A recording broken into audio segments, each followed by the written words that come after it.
નમસ્કાર દર્શક મિત્રો, આપણે ગુજરાતી ઇન્ડસ્ટ્રીના સુપરસ્ટાર એવા વિક્રમ ઠાકોર અને વિજય સુવાડા વિશે વાત કરવાના છે.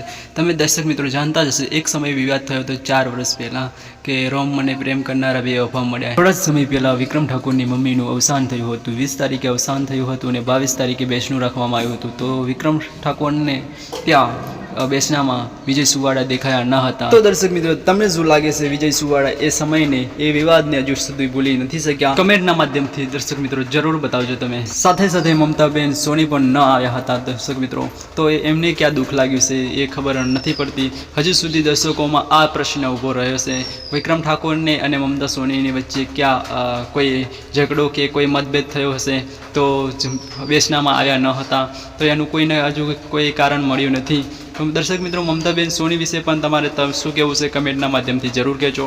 વિજય સુવાડા પણ આવ્યા ન હતા, તો એમના વિશે પણ કંઈક ને કંઈક કહેજો, કયા કારણે નથી આવ્યા. શું તમને શું લાગે છે દર્શક મિત્રો? 4 વર્ષ પહેલા મનુ રબારીની ચેનલ પર આવેલું સોંગ રોમ મને પ્રેમ કરનારા બે વફા મળ્યા વિજય સુવાડાએ ગાયું હતું અને મનુ રબારીની આ ચેનલ પરથી સોંગ નીચે ઉતારવામાં આવ્યું હતું. વિક્રમ ઠાકોર અને વિજય સુવાડા વચ્ચે આ થયેલો વિવાદ હજુ સુધી શું વિજય સુવાડા નથી ભૂલી શક્યા? કમેન્ટના માધ્યમથી જરૂર બતાવજો દર્શક મિત્રો.